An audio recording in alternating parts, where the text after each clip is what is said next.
Welcome to Wesley Impact. I'm Keith Garner. What does being a person of faith mean to you? And what kind of faith do you think Jesus wants you to have?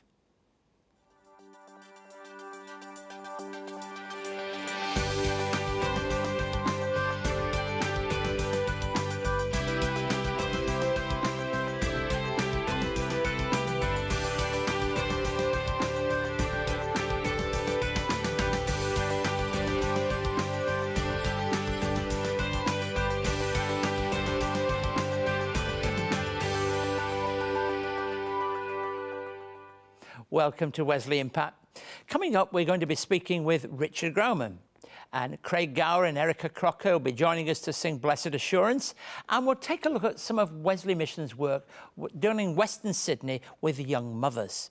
And I'll be speaking on the faith of the centurion as we find it in Luke 7. It's a fascinating story which gives us insight into how God blesses and uses people we might least expect. We find this is true all the time in our work at Wesley Mission. God is anything but predictable. Over the next 2 weeks, we'll see how two identical programmes run by Wesley Mission in Western Sydney have adapted and changed to suit the needs of the people who attend. So much so that the programmes, while they look the same on the surface, serve two completely different purposes. Wesley Mission runs what is essentially a number of mothers' groups across New South Wales. In Quakers Hill in Western Sydney, the Mothers Group is an opportunity for mothers to connect with others while their children play. Beneath the surface, it's become a group where mothers from a totally different cultural backgrounds come together and find they've got more in common than just their vocation. You, Me and the Family is a supported playgroup. So that means that I'm there if they have any questions or they want to talk with somebody and connect them with other people in the community.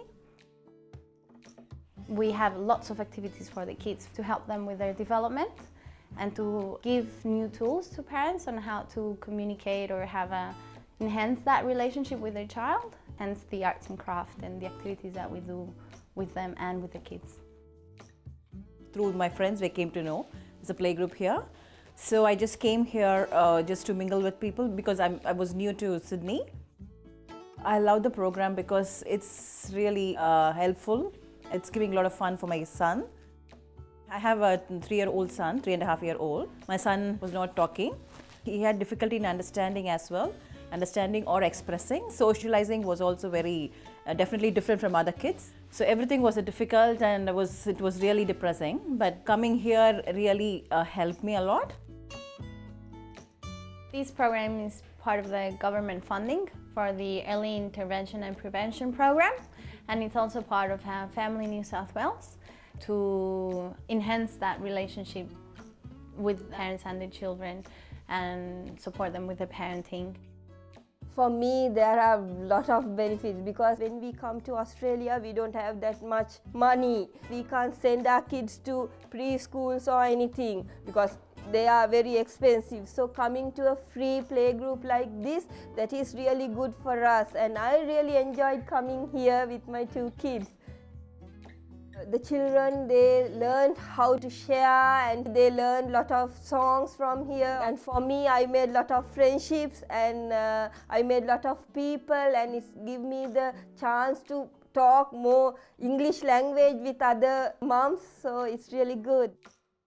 When I came here from Sri Lanka, I felt lonely because in Sri Lanka I had so many people to help me. When I met Raquel and the Wesley Mission Community Service here, they helped me in a lot of ways. We provide the space for the kids to be playing in a safe environment and provide, good early childhood experiences for the kids, and also connecting parents with other parents in their community. Most of the parents here have been part of Tuning Into Kids, so that's a parenting program that focuses on emotional intelligence and helping parents to promote and give these skills to their kids. We have Triple P, which is a positive parenting program, and we have 1, 2, 3 Magic, which is also help with their kids' behavioral management. We also run Baby Rhyme Time, Sing and Grow, which is a program focused on singing and music to help kids with their development. We run the supported playgroups and Play in the Park. We run Shine, which is a group that helps women to strengthen that uniqueness and wonderfulness of being women, and that sometimes we forget about.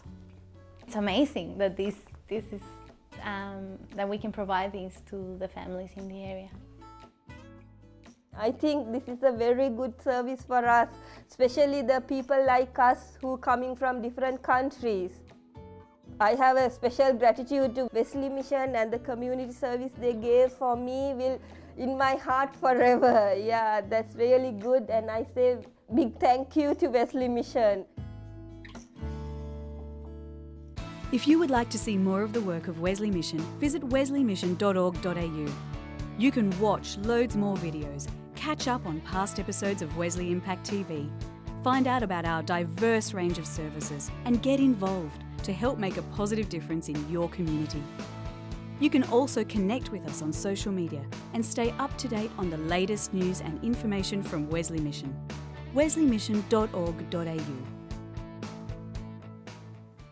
It's not often we have an interview in two parts, but we've got one today. I want to introduce you to Richard Grellman, focusing on his professional career. Now, I need to tell you that this wasn't here in the studio. This was back in our Wesley Mission headquarters in Pitt Street in Sydney, before a special breakfast that we had at Easter with 150 people in the audience. I asked Richard about his professional career. Your world is very much the business world, has been, in many, many, many ways. You spent 32 years with KPMG, didn't you? Did you start, was that your first job? Yes, I started working at KPMG when I was 17, and I found a key, and on my 50th birthday retired from the partnership. I just thought that it was time for me to do something else. So, but you did plenty after that. I mean, there's a list of things, you know, with the AMP Society, now chairing the AMP Foundation, yeah, which is an important part. And then this role that now the governor gave to you, which must be an interesting one, really, appointed to the office of really being the person that people, when they've got arguments about officers' salaries and wages and all of that, they turn to you as an honest broker. That must be well, I don't know whether that's why they come to me, but this is a very obscure little appointment, and the position is tribunal, which to me sounded like a room full of people thinking about how much judges, magistrates, senior public servants get paid. The tribunal is actually one person, and the nice thing about the role is that the decisions that the tribunal makes, which are called determinations, are non-appealable. So that's a court of law I can relate to. But you have been involved very much in the Christian life. You'd add to those boards. You were the chairman of Mission Australia, and certainly at the present time hold the significant appointment, I think, as chair of the Bible Society in Australia, and been very much part of bringing it together across the states into one Bible Society across the country. And that's been, so look, Richard, looking back on your career, what have been the highlights of that career? Someone asked me that the other day, and I could remember some lowlights, but... well, tell us some of those. I'm pretty sure that you learn your best lessons when you make mistakes. And in my professional career, I made a couple of doozies and learnt very valuable lessons, and was able to apply what I had learnt by not doing that again. Probably the biggest failure that I encountered was when 71 banks put me in to try and figure out what to do with LJ Hooker, which you might remember in the late 80s decided that it had hit the wall. It owed $2.1 billion to this banking consortium. Doesn't really sound that much today, but back in the late 80s it was an unimaginable amount of money. And I decided that at 39 years of age I could do this.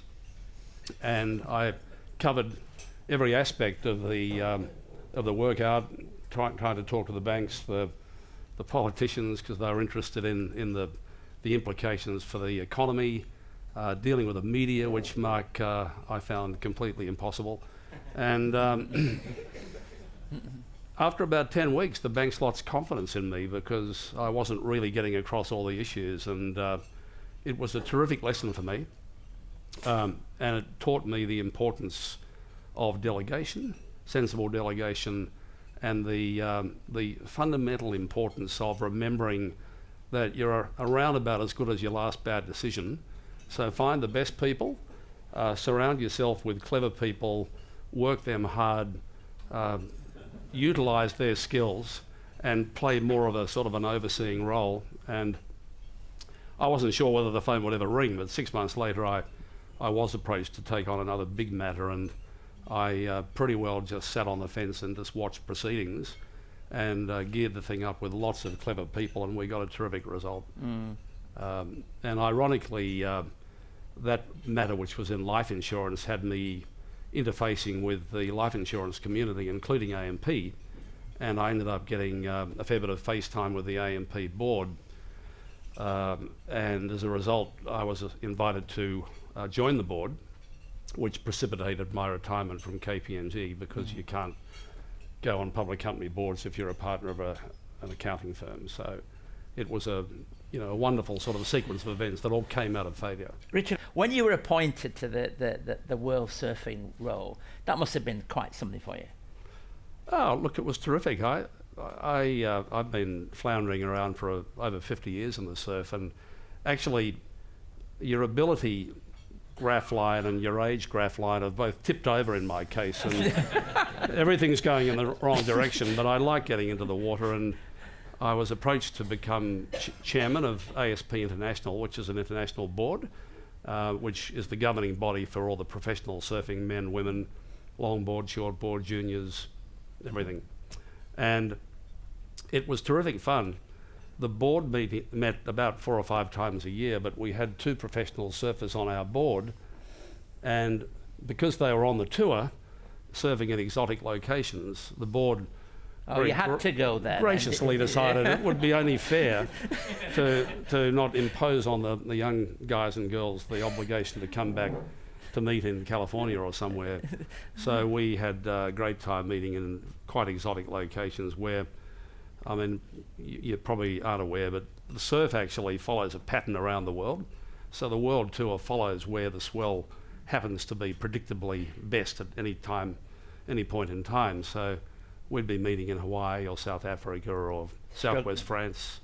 And the beautiful thing about those board meetings is that you've got a couple of world champions in the surf with you who can actually call you onto a wave, which doesn't happen at Bondi or Manly, I can tell you. And the only other thing I'll say is that ASP boardroom, which was just full of passion, but perhaps lacking in some respects intellectual depth.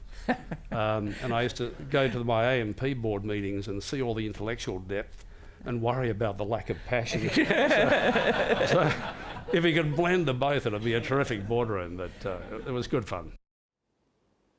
Now, you really need to see the second part of this interview, because Richard starts to share some of his personal story, which combines faith very much with the situation he faced when his wife is diagnosed with young onset dementia. It's not to be missed. Joining us now is Lucy Fisher, and she's going to sing an ever popular hymn, Blessed Assurance.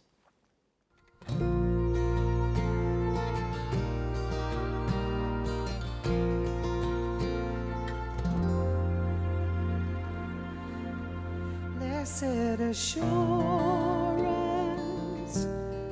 Jesus is mine. Oh, what a foretaste of glory divine, heir of salvation, the purchase of God, born of His Spirit,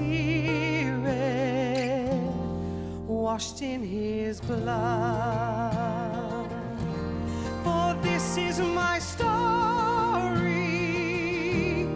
this is my song, praising my Savior all the day long. This is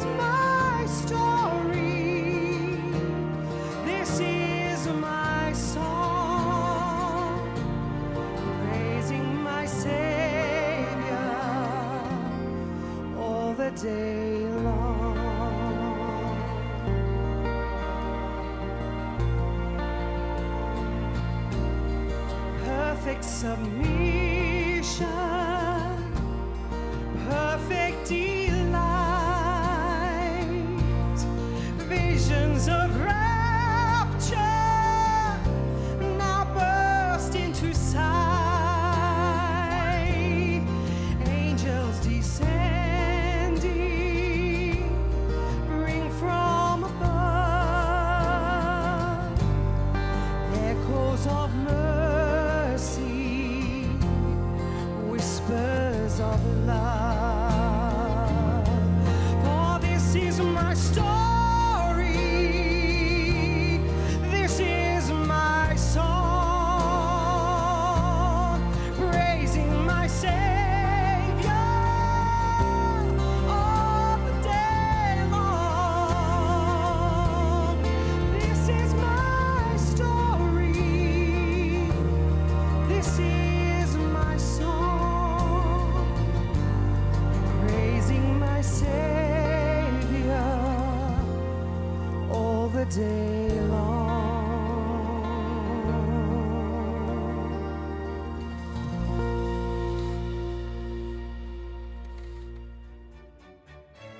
It's been 200 years since the first Methodists met in Australia. To celebrate 2 centuries of faith and pioneering care, CEO and presenter Rev Dr. Keith Garner takes us back to where it all began. But we don't begin here at the heart of London. We begin in a town in the north of England. In this fascinating narrative, Rev Garner chronicles the history of the life and times of the founder of Methodism, John Wesley. This fresh and thought-provoking documentary takes us on a journey throughout the United Kingdom, beginning in John Wesley's hometown of Epworth. John Wesley was born here on the 17th of June, 1703. This 1-hour DVD travels onto his education years and beginnings of social justice in Oxford, to his final years in London. For more information on John Wesley, the man and his mission, call 02 9263 5555 or email us at impacttv@wesleymission.org.au. When we get serious about studying the Gospels, we can do it in many different ways. In trying to understand the ministry of Jesus, one of the greatest windows is by looking at the different ways he taught. Another way is to look at the different people he actually encountered. And I want to take that latter approach by reading to you a passage from Luke's Gospel.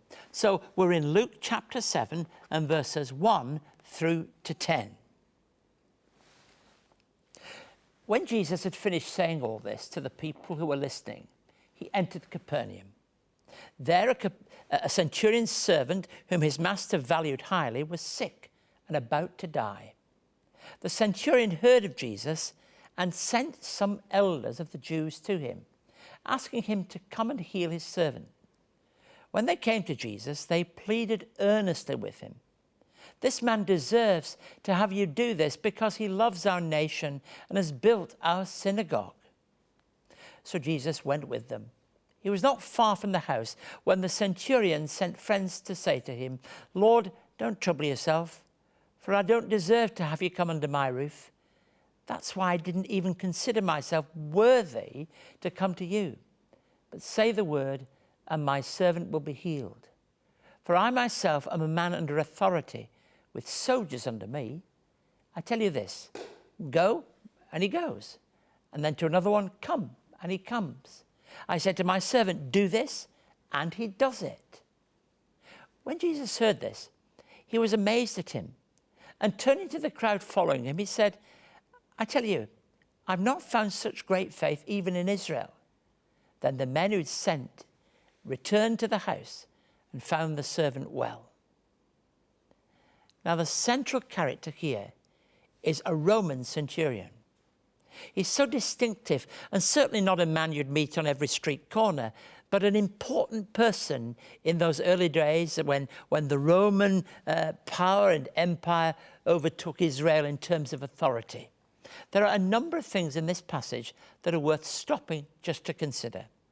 The fact that the man was a centurion, the backbone, if you like, of the Roman army, and holding a very high position. It's interesting that whenever they're mentioned in the New Testament, they're spoken well of. Just keep that in your mind. Whenever the centurions are mentioned, they're spoken well of. And this centurion had a very good attitude to a servant or slave. He appears to be willing to go to all kinds of lengths to save him. That's why we read in verse 2, there was a centurion's servant whom his master valued highly. He valued him highly. Well, that's worth noting because it's an attitudinal thing, if you like, isn't it? There was clearly a deep element that relates to God in this man. We read in verse 4, when they came to Jesus, they pleaded earnestly with him, this man deserves to have you do this. There's a real sense of belief and eagerness in this man. And there's also a humility about the centurion. I think that comes out in verse 7. That's why I didn't even consider myself worthy to come. Well, of course, nobody's worthy to come, but for the very fact that somebody of such standing and authority should say that about himself. He was a man who exercised faith. In the following verse, in verse 8, for I myself am a man under authority, with soldiers under me.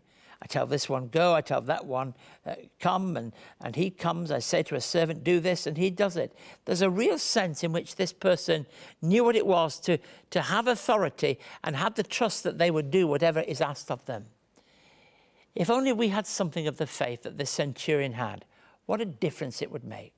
You see, faith is the all-important transformer of our lives. In Luke's Gospel, there's a great emphasis upon those who exercise faith. Sometimes it is exercising faith for themselves, but very often it's exercising faith for others, which makes it possible to face the most difficult of circumstances.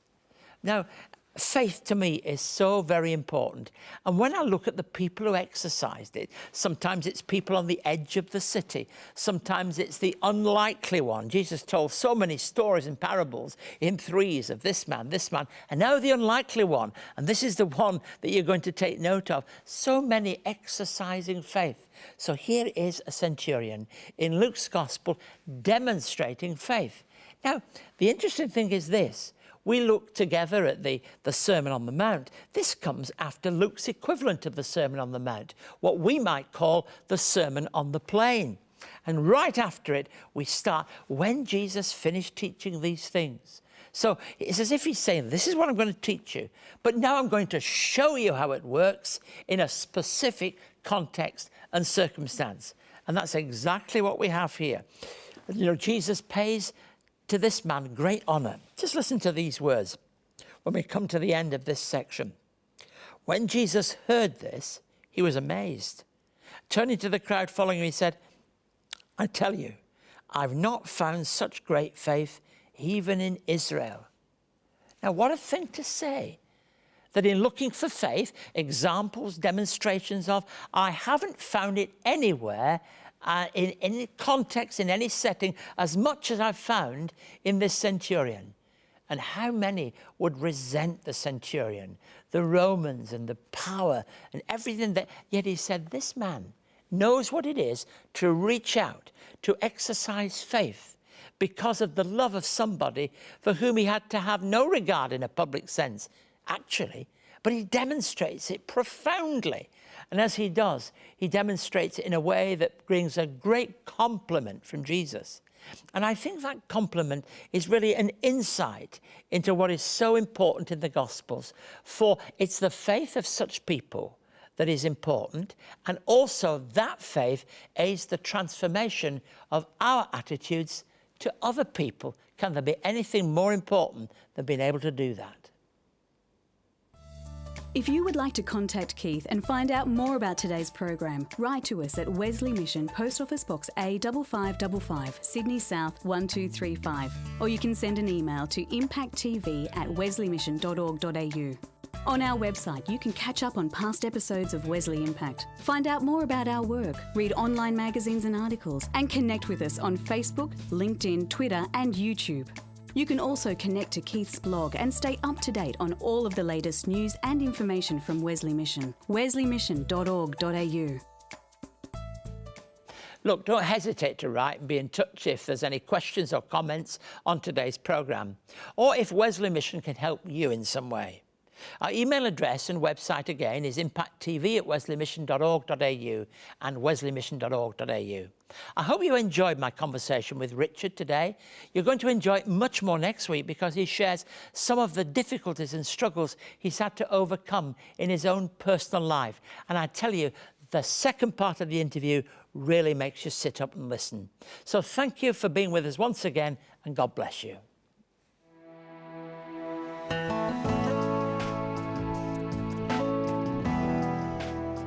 Wesley Mission helps more than 2,800 families each year through our Wesley Family Centres. To find out more, visit wesleymission.org.au.